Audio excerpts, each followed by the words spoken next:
দাগ কেটেছে যে রাজ্যের মুখ্যমন্ত্রী যে ভাষায় যেভাবে বিরোধী রাজনৈতিক দলকে আক্রমণ করছে, যা এই রাজ্যের সংস্কৃতির বিরোধী। এবং আমি সবচেয়ে অবাক লাগছে যে কদিন বাবুল সুপ্রিয়কে নানাভাবে হেনস্থা করবার চেষ্টা হয়েছে, অন্যায়ভাবে বাবুল সুপ্রিয়র বিরুদ্ধে মামলা লাগানো হয়েছে, আগ্নেয়াস্ত্রর মামলা, ন্যাশনাল হাইওয়ে আটকানোর মামলা, নানা রকম মামলা, যদিও পুলিশের পারমিশন নিয়েই বাবুল সুপ্রিয় এই মিছিল করেছে। আমি বাবুল সুপ্রিয়কে বলেছি যে আইন যদিও বেআইনিভাবে তোমার উপর প্রয়োগ হয়েছে, অন্যায়ভাবে আইনকে সম্পূর্ণ বিপথে চালিত করা হয়েছে, তবুও যেহেতু আইন, সেই জন্য আইনকে সম্মান জানাতে আগামী 22 তারিখ বাবুল সুপ্রিয় আদালতে সারেন্ডার করবে এবং যদি সেখানে তাকে গ্রেপ্তার করা হয় তো গ্রেপ্তার করবে।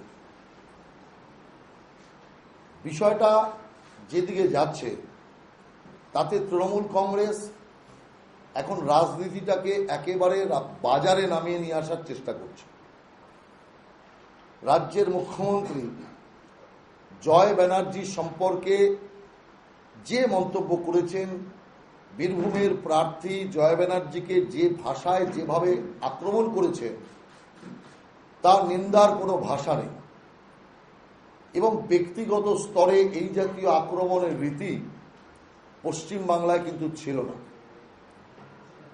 মুখ্যমন্ত্রীর এটাও জানা উচিত যে ব্যক্তিগতভাবে আক্রমণ করলে বিজেপির হাতে এত বাণ আছে যে সে বাণের ধাক্কা সামলানো তৃণমূল কংগ্রেসের পক্ষে অসুবিধা হবে।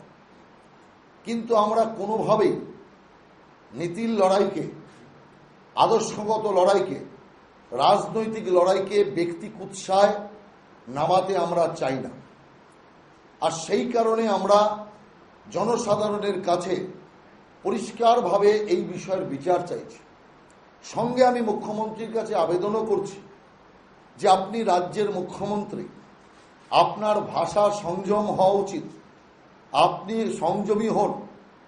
কারণ আপনি যে সমস্ত ভাষা ব্যবহার করছেন, যেভাবে একজন ব্যক্তিকে সরাসরি মর্যাদার সমস্ত সীমা পার করে আক্রমণ করছেন, তা কিন্তু শিষ্টাচার বহির্ভূত।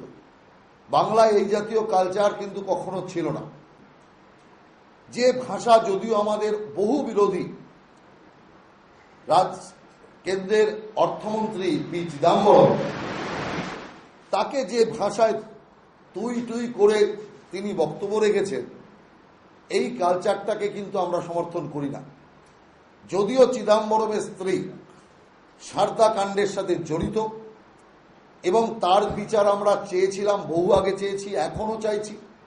মুখ্যমন্ত্রীর বক্তব্যের সাথে আমরা একমত যে চিদাম্বরমের স্ত্রীরও বিচার হওয়া দরকার আছে, কারণ তারও সারদা কেলেঙ্কারিতে জড়িত থাকার অজস্র প্রমাণ রয়েছে।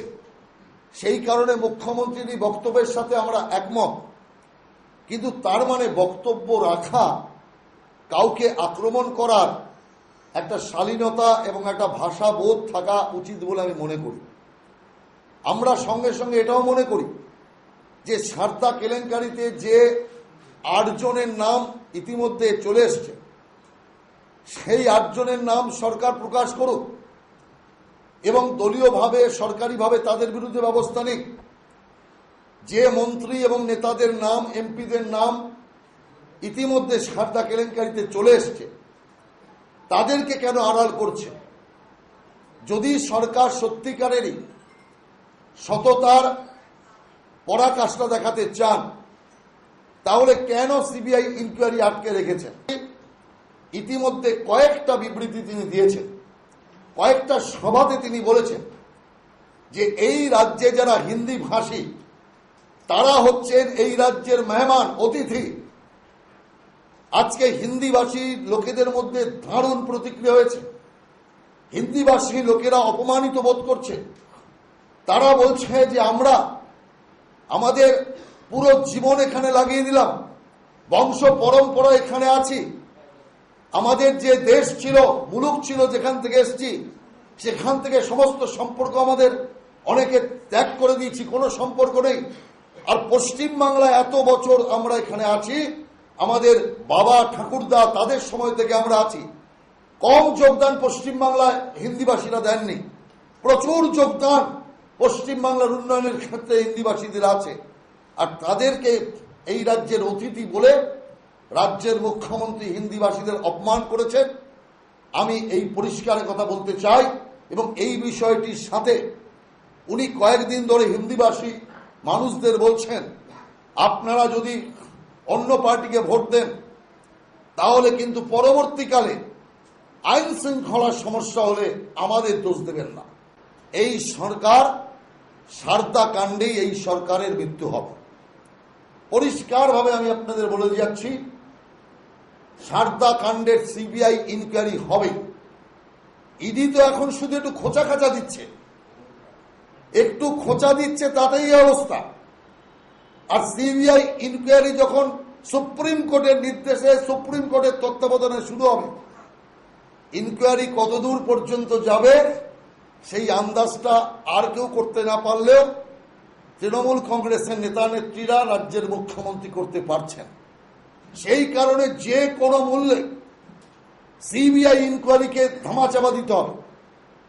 আজকে সুদীপ্ত সেনের স্ত্রীকে এবং তার পুত্রকে গ্রেপ্তার করার পর যদি ইডি এত তথ্য পেতে পারে, তাহলে রাজ্য সরকার কেন গ্রেপ্তার করতে পারল না? রাজ্য সরকার এখনো পর্যন্ত টাকা আদায় করতে পারেনি। সুদীপ্ত সেনের টাকাগুলো গেল কোথায়? আমরা নিশ্চিত জানি সিবিআই ইনকোয়ারি হলেই বহু নেতা এবং বহু তৃণমূলের ব্যবসায়ীর কাছ থেকে ওই টাকা উদ্ধার হবে। সেই কারণে যে কোনো মূল্যে সিবিআই ইনকোয়ারি আটকানোর চেষ্টা হচ্ছে। সেই কারণে নোংরা ভাষায় নানা রকম আক্রমণ হচ্ছে।